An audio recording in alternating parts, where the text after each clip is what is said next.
네, 감사드립니다. 이제 연주하시고 나갔다라도 바로 들어오세요. 네. 오늘 같이 보시는 말씀은 이사야서 64장 1절부터 7절 말씀 이거 가지고 준비해요 라는 제목으로 우리 함께 말씀의 은혜 나누고자 합니다. 오늘은 교회가 한 해를 새롭게 시작하는 새해입니다. 새해 하니까 조금 생소하게 느끼실 수도 있겠지만 지난주에도 말씀드렸듯이 교회의 시작은 대림절입니다. 아드벤트입니다. 주님 오심을 기다리면서 시작을 합니다. 별 대수롭지 않게 생각할 수도 있습니다. 왜냐하면 한 해가 지나가고 또 새해가 오는 것은 반복적으로 우리에게 일어나는 일이기 때문입니다. 새해가 되면 어떤 리스트를 작성하고 새롭게 다짐하기를 반복하지만 그 리스트를 작성하는 기준이 어디 있는가를 우리 스스로에게 묻는다면 교회가 말하는 새해와는 분명 차이가 있을 겁니다. 교회가 말하는 새해는 기다림입니다. 그리고 기대감입니다. 우리가 새로운 사람을 만날 때, 새로운 교우들이 우리를 찾아올 때, 새로운 물건을 살 때 기분이 좋고 설레지요. 새로움이라는 것이 주는 기대감이 우리에게 있기 때문입니다. 물론 새로운 것들을 만났을 때는 실망도 같이 합니다. 그 기대감이 주는 설레임은 하지만 역시 행복합니다. 누구나 새로운 것에 대한 다 기대감이 있기 때문입니다. 그렇다면 교회의 역사에 따라서 새로운 한 해를 시작하는 저와 여러분에게 어떠한 기대감이 있으십니까? 어떤 기대감을 갖고 이 아드벤트를 교회의 시작으로, 신앙의 시작으로 시작하고 계십니까? 적어도 올 한 해는 지난 해와 조금 다른 해가 되기를 기대합니다. 그냥 다르기만 한 것이 아니라 조금 더 구분된 해가 되기를 바라봅니다. 이 대림절 기간이 저와 여러분에게 구분의 시작이 되었으면 합니다. 우리가 남들과 똑같이 2018년이 되면 또 무언가를 새롭게 시작한다고 하며 달력도 바꾸고요. 성경 묵상도 새롭게 바꾸지요. 세상의 커리큘럼에 따라서 우리는 어쩔 수 없이 우리는 무조건 11월부터 대림절 첫 주부터 새해니까 우리는 별개로 놀 거야. 그러지 않습니다. 무슬림들도 성탄절이 되면 화연하고 그렇게 합니다. 종교적 화연하는 건 아니지만 그래도 적어도 이 대림절 기간에는 우리가 새로 다가오는 것을 준비했으면 합니다.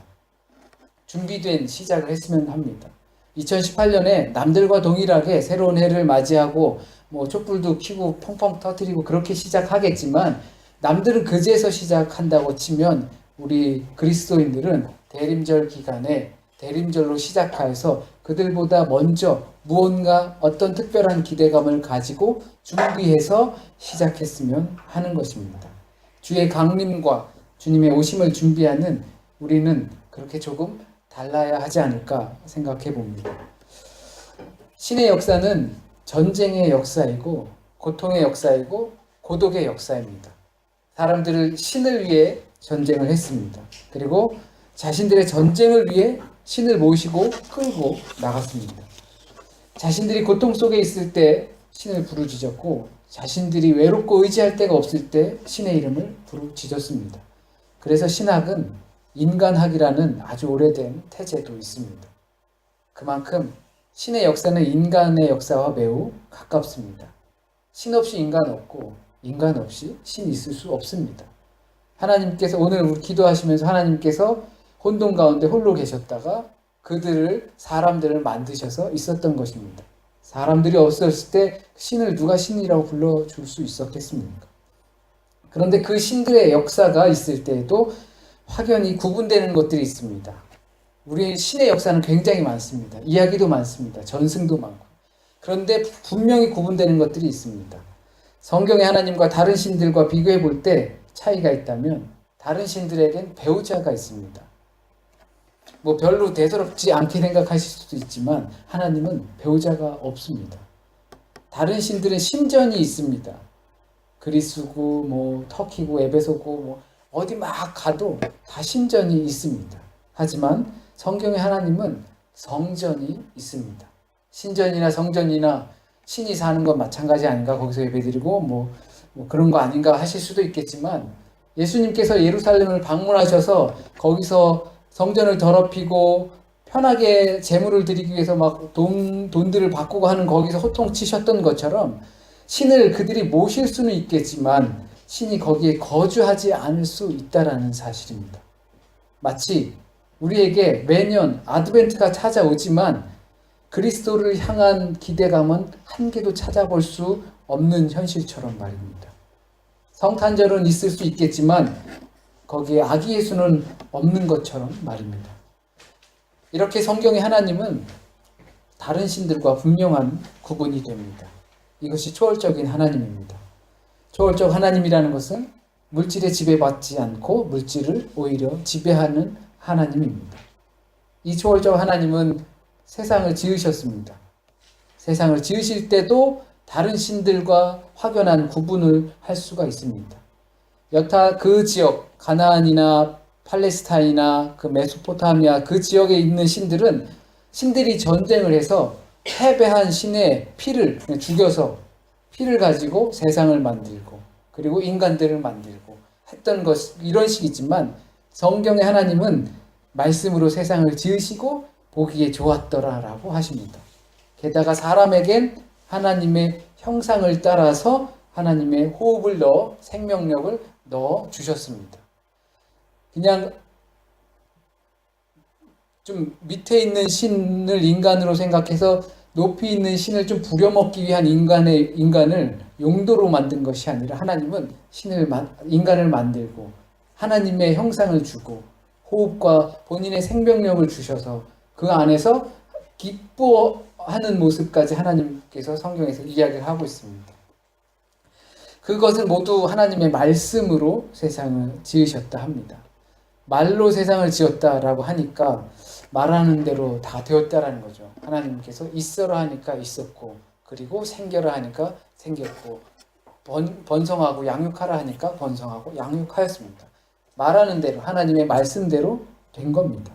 그러다 보니까 창조를 우리는 굉장히 쉬운 일로 생각을 합니다.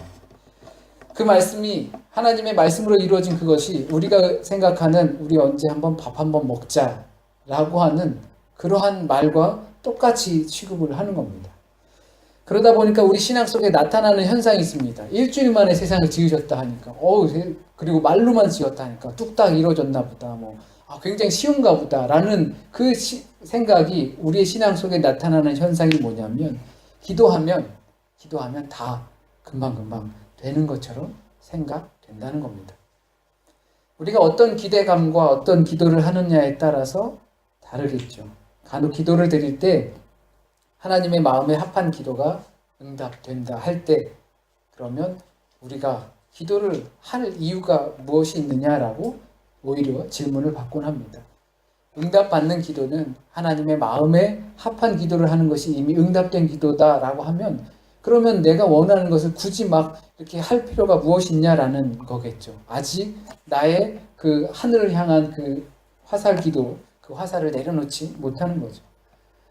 내가 나만을 위해서 기도했는데, 내 욕심만을 위해서 기도했는데, 하나님의 계획을 위해서, 그리고 하나님의 기준을 위해서 나의 기도 방향이 바뀌었다는 것은 이미 그 기도가 내 안에서 이루어졌다라는 겁니다. 이제 그것으로 나에게 어떠한 변화가 생길지 기대하면 되는 겁니다. 우리는 그동안 화살 기도처럼 내가 원하는 것들을 그냥 무자비하게 하늘을 향해 무조건 쏘았다면, 하나님께서 원하시는 응답되는 기도는 그 화살들을 다 내려놓고 하나님의 뜻을 구하는 것이 응답되는 기도인데, 그렇다면 우리가 할 수 있는 것은 나에게 이제 나타날 변화를 기대하는 것입니다. 우리가 기도하면 다 된다, 말처럼 쉽게 세상을 지어졌다, 그거와 비교해 본다면 그것은 매우 어려운 거죠. 우리가 들고 있는 하늘을 향한 기도의 제목들, 화살 쏠 것들, 그것들 내려놓는 거 얼마나 어렵습니까? 말이란 그래서 존재의 집이라고 합니다. 그 말 속에서 그 존재의 상태를 볼 수가 있습니다. 다르게 말하면 내 말이 변해야 내 존재 상태도 따라서 변할 수 있다는 겁니다. 그러니까 말하는 대로 되는 겁니다. 기도가 응답되는 겁니다. 말이 존재의 상태니까 내 존재의 상태가 변한 것은 이미 기도가 응답이 된 것입니다. 그런데 그 말 하나 변하기가 왜 이렇게 어렵습니까? 그래서 하나님 우리를 구원하소서. 우리의 부정함 때문에 이 상황이 된 것을 우리가 압니다. 도와주소서. 기도할 때 천지가 진동하며 하늘을 가르며 하나님께서 오셔야 한다는 겁니다. 이 말이 변하고 내 존재의 상태가 변하고 그래서 하나님의 뜻이 내 안에서 이루어지려고 하나님께 부르짖는다면 우리의 존재의 상태가 다 지진이 나는 것처럼 우릉부릉 하면서 모든 것이 무너지는 그러한 상황이 와야 한다는 것입니다. 믿으면 구원받는다고 하니까, 말씀으로 창조하셨다고 하니까 모든 것이 손쉽게 될 것처럼 생각하는 신앙이 우리 안에 있습니다. 하지만 하나님께서 지으신 세계를 뒤집어야만 말이 변하고 존재가 변하고 주님의 강림의 역사가 나타나야지만 우리에게 그러한 역사도 이루어집니다. 우리가 부르짖는 그 마음이 하늘에 닿는다는 것은 우리가 붙들고 있는 터전이, 내가 놓지 못한 그 터전이 온통 흔들리고 뒤집혀야 가능합니다. 그렇다 보니까 쉽게 기도를 못하겠죠. 하지만 우리는 기도를 해야 합니다. 부르짖어야 합니다. 우리의 연약함과 부정함을 알기 때문입니다. 주님 맞을 준비를 해야 합니다.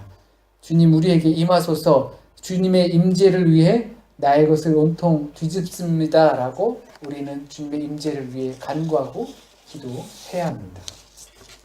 성경의 초월적 하나님께서 세상을 구원하러 오실 때에는 무너져야 할 것을 허무시면서 오십니다. 그러니까 무너져야 할 것을 허무시는 겁니다.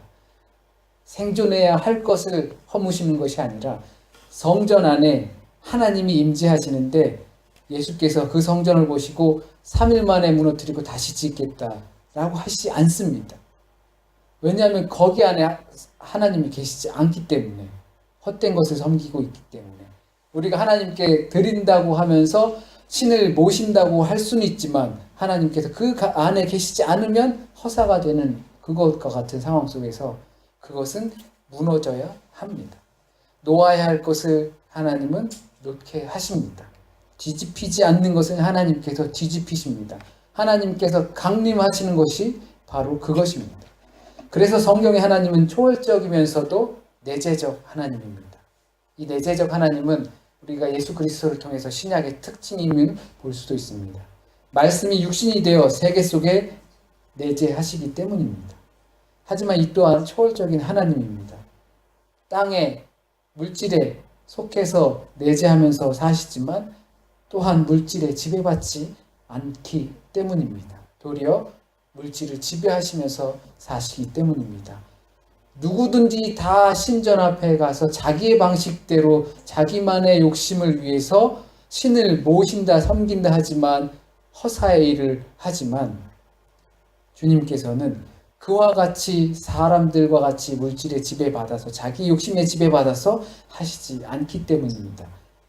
신을 모르는 세대를, 그리고 신전이 되어버린 성전을, 하나님이 없는 세상을 허무시는 주님이시기 때문입니다. 그래야 새로 지을 수 있습니다. 예수께서 허물고 다시 지으시겠다고 하신 것도 바로 그것입니다. 거기 하나님이 없기 때문입니다.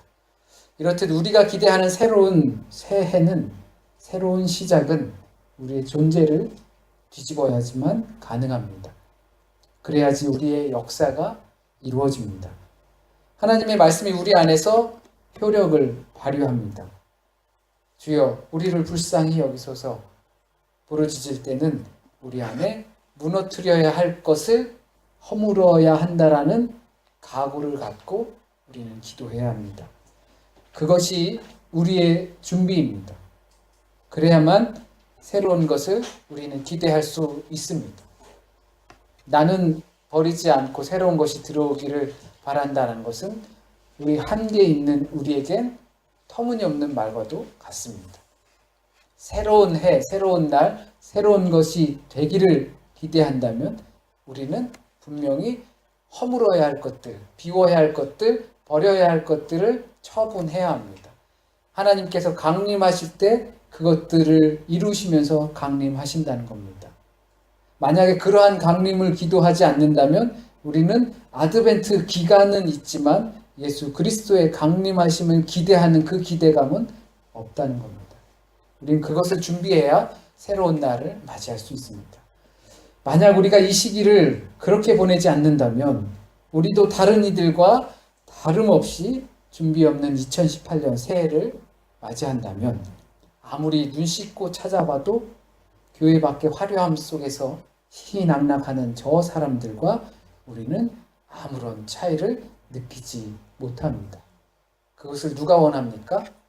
사탄이 그것을 원합니다. 아무리 눈 씻고 그리스도인들을 봐도 별반 다른 게 없다라는 겁니다. 그렇게 만드는 겁니다. 그것이 문화입니다. 아무리 뒤집고 살펴봐도 저 사람들도 똑같이 아드벤트를 보낸다. 대림절을 보낸다. 똑같이 예수 그리스도의 그 구속하심이 없는 성탄절을 보낸다. 그런 것을 바로 문화적으로 침투해서 우리의 교회가 분열되게 하는 것입니다. 싸워서 갈라지는 것도 나쁜 거겠지만 우리 안에 이미 들어와서 그렇게 우리를 무감각하게 만드는 것. 아무리 눈 씻고 찾아봐도 다른 사람들과 그리스도인들과 전혀 구분이 되지 않게 만드는 것입니다.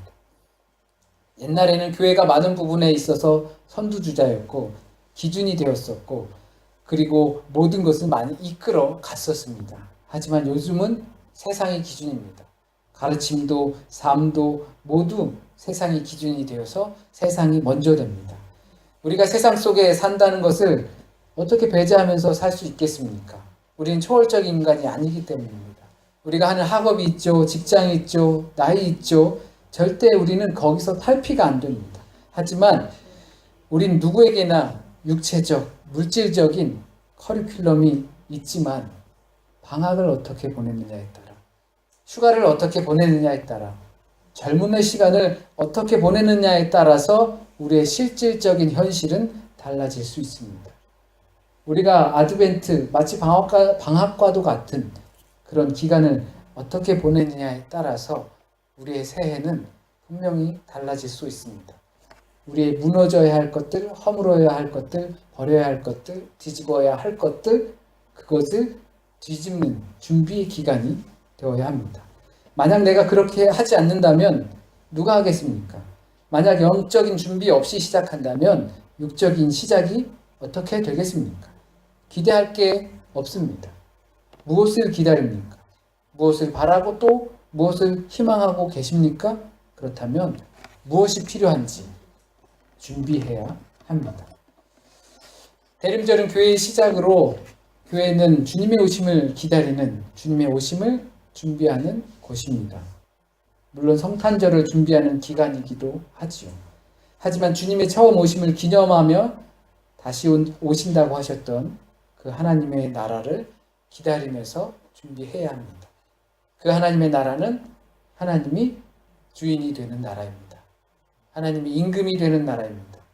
우리가 그 나라의 백성이 되는 나라입니다.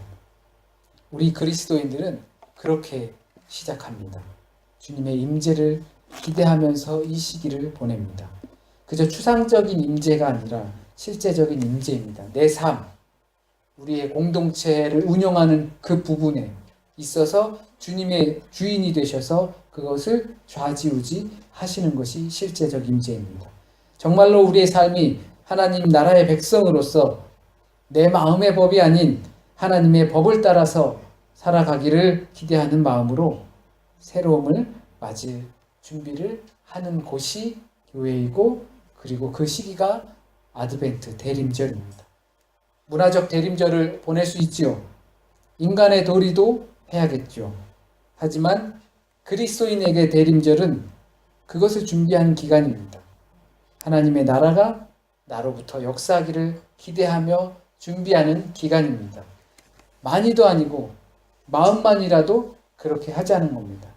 남들과 똑같이 하겠죠. 선물도 사고 그리고 마트도 가고 그리고 거기서 친구들과 못 나누었던 이야기들도 하고 겉으로 보이기엔 그럴 수 있겠지만 눈 씻고 찾아보면 그들의 마음속에서는 기다리는 무언가가 있다라는 그리스도인의 마음이 있어야겠습니다. 그렇게 준비하셔서 새해를 맞이하셨으면 좋겠습니다. 남들과 동일한 그러한 커리큘럼을 시작할 수 있었으면 좋겠습니다. 그것이 그리스도인들입니다. 그것을 아무리 눈 씻고 찾아봐도 내 안에 그것이 없다면 우리는 다시금 새롭게 그리스도인이 되어야 합니다. 그것이 어쩌면 성령의 세례를 받는 것입니다. 물질을 초월하는 성령의 하나님이 우리에 임하시는 것입니다.